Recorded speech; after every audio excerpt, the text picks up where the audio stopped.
नमस्कार, आप देख रहे हैं न्यूज फॉर नेशन और मैं हूं प्रियदर्शन। जाति है कि जाति ही नहीं। जी हां, मैं उस जाति की बात कर रहा हूं जो जाति आमतौर पर राजनीतिक दल चुनाव में अपने नफे नुकसान के लिए इस्तेमाल करते हैं, यानी कि लोगों की जातियां का सियासतदान अपनी सियासत चमकाने के लिए इस्तेमाल करते हैं।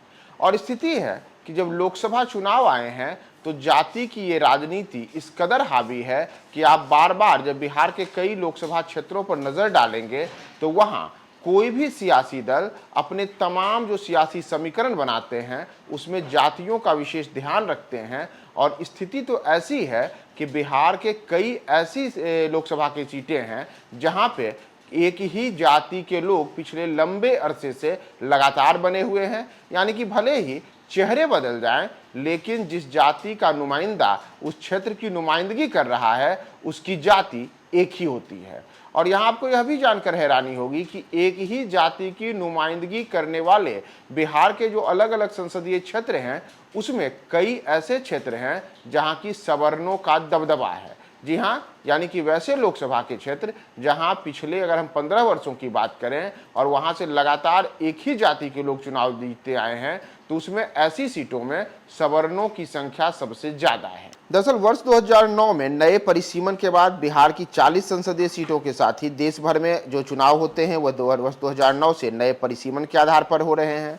यानी कि 2009 से अब तक की अगर हम स्थिति को लें तो पिछले 15 वर्षों में एक ऐसी स्थिति बनी है कि जहां कई ऐसी सीटें रहे हैं जहां पर से लगातार एक ही जाति के उम्मीदवार की जीत हो रही है। यानी कि 2009 हो, 2014 हो या 2019 का लोकसभा चुनाव हो, इन तमाम चुनावों में इन सीटों पर लगातार एक ही जाति के उम्मीदवार जीतते आए हैं। और इसमें अगर हम ऐसी सीटों की बात करें तो बिहार में फिलहाल ऐसी 17 लोकसभा की सीटें हैं जहां पिछले 15 साल से लगातार एक ही जाति के उम्मीदवार की जीत हो रही है। और इसमें भी 8 तो ऐसी सीटें हैं जहां पर बेहद कम आबादी होने के बाद भी सवर्णों का मजबूत दबदबा है। यानी कि 8 लोकसभा की सीटों पर पिछले 15 साल से लगातार इन्हीं जातियों के लोग जीतते आ रहे हैं। तो ऐसे में अगर हम बात करें कि वर्ष 2009 से किन किन सीटों पर और कौन कौन सी सीटों पर किसने जीत हासिल की, तो हम सबसे पहले आपको मुंगेर संसदीय क्षेत्र का हाल बताते हैं। मुंगेर संसदीय क्षेत्र जहां से कि वर्ष 2009 से लगातार भूमिहार जाति के उम्मीदवार चुनाव जीतते आए हैं और भूमिहारों का यहाँ पे लगातार दबदबा बना हुआ है। तो ऐसे में आप अगर याद करें तो वर्ष 2009 में मुंगेर संसदीय क्षेत्र से लल्लन सिंह ने चुनाव जीता था। वही लल्लन सिंह जो जदयू के राष्ट्रीय अध्यक्ष भी रह चुके हैं, बिहार के मुख्यमंत्री नीतीश कुमार के काफी खास भी रह चुके हैं और ये भूमिहार जाति से आते हैं। तो भूमिहार जाति से आने वाले लल्लन सिंह ने वर्ष 2009 में जदयू के टिकट पर यहाँ चुनाव में जीत हासिल की। तो उसके बाद वर्ष 2014 में इस सीट पर एक बार फिर से भूमिहार जाति से ही आने वाली वीणा देवी ने जीत हासिल की, जो बाहुबली सूरजभान की पत्नी थे। इसके बाद वर्ष 2019 के लोकसभा चुनाव में फिर से इस सीट पर लल्लन सिंह ने जीत हासिल की और जदयू उम्मीदवार के तौर पर वे सांसद बने। और 2024 में एक बार फिर से लल्लन सिंह वहां से चुनाव लड़ रहे हैं। यानी कि भूमिहारों के जीत का जो सिलसिला मुंगेर में 2009 से शुरू हुआ था वह सिलसिला लगातार यहाँ बरकरार है। लेकिन यह सीट कोई एकमात्र मुंगेर ही नहीं है बल्कि कई अन्य सीटें भी हैं। जैसे अगर हम बात करें राजपूत बिरादरी से आने वाले कुछ सीटों की तो यहाँ हम देखें कि वर्ष 2009 से कई ऐसी सीटें हैं जहां से लगातार राजपूत जाति के लोग ही जीत हासिल कर रहे हैं, जिसमें महाराजगंज, वैशाली, औरंगाबाद, आरा की सीटें शामिल हैं। इसमें सबसे पहला नाम आता है बिहार का चित्तौड़गढ़ कहे जाने वाले औरंगाबाद का, जहां से फिलहाल भाजपा के सुशील कुमार सिंह सांसद हैं और ये राजपूत जाति से आते हैं। इस सीट के अगर आप इतिहास को देखिएगा तो यहाँ बिहार के पूर्व मुख्यमंत्री सत्येंद्र नारायण सिंह ने वर्ष 1952, वर्ष 1971, 1977, 1980 और 1984 में जीत दर्ज की। उनकी बहू श्यामा सिंह ने यहाँ वर्ष 1999 में जीत हासिल की और फिर उनके बेटे और दिल्ली के पूर्व कमिश्नर निखिल कुमार ने यहाँ 2004 में लोकसभा का चुनाव जीत हासिल किया। लेकिन साल 2009 में सुशील सिंह ने औरंगाबाद के सांसद चुनाव में पहली बार जीत हासिल की और उसके बाद से लगातार यही जीत रहे हैं। ऐसे ही एक सीट है वैशाली। वैशाली लोकसभा सीट से वर्ष 2009 में राजद के रघुवंश प्रसाद सिंह ने जीत हासिल की। साल 2009 और 2014 में यहां एलजेपी के टिकट पर रमा किशोर सिंह और 2014 में वीणा देवी ने जीत हासिल की। यहाँ हम आपको बता दें कि तमाम जो जीत यहाँ पर हासिल हुई ये सब राजपूत जाति के हैं। और इसके बाद अगर हम बात करें इसी तरीके से अन्य सीटों की, तो एक सीट है आरा सीट पर भी लगातार राजपूतों का दबदबा बना हुआ है। और आरा में वर्ष 2009 में जदयू की मीना सिंह ने जीत हासिल की, तो उसके बाद लगातार बीजेपी के आरके सिंह यहां से जीत हासिल कर रहे हैं। बीजेपी को एक बार के आरके सिंह को एक बार फिर से भाजपा ने आरा से चुनाव में उतारा है, यानी कि राजपूत पर ही भरोसा किया है।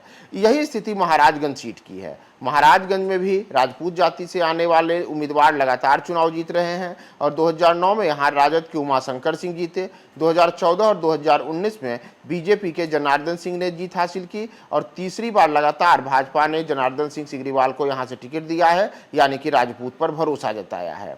अब अगर हम बात करें एक और भूमिहार चेहरे की, तो वो है नवादा संसदीय सीट, जहां से लगातार भूमिहार जाति के लोग वर्ष 2009 से चुनाव जीत रहे हैं। जैसे 2009 के चुनाव में यहां से भाजपा के टिकट पर भोला सिंह ने जीत हासिल की। 2014 में गिरिराज सिंह जीते, तो 2019 में एलजेपी के चंदन सिंह ने यहां जीत हासिल की। लेकिन ये तीनों के तीनों भूमिहार जाति से ही आते हैं।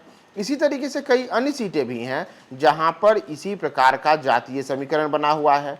जैसे अगर हम बात करें कायस्थ समाज की, तो कायस्थ समाज को लेकर के पटना साहिब लोकसभा सीट लगातार वर्ष 2009 से इसी प्रकार से कायस्थों के कब्जे में है। 2009 और 2014 दोनों चुनाव में बीजेपी के टिकट पर यहां शत्रुघ्न सिन्हा ने जीत हासिल की, जबकि 2019 में रविशंकर प्रसाद जीते। एक बार फिर से कायस्थ बिरादरी से आने वाले रविशंकर प्रसाद पर ही भारतीय जनता पार्टी ने यहां दांव खेला है। बात करें ब्राह्मणों की, तो दरभंगा लोकसभा सीट पर 3 बार से ब्राह्मण उम्मीदवार जीत हासिल कर चुके हैं। 2009 और 2014 में बीजेपी के टिकट पर यहां से कीर्ति आजाद ने जीत हासिल की, तो पिछले चुनाव में गोपाल जी ठाकुर ने जीत हासिल की, जो ब्राह्मण है, और फिर से गोपाल जी ठाकुर चुनाव मैदान में है।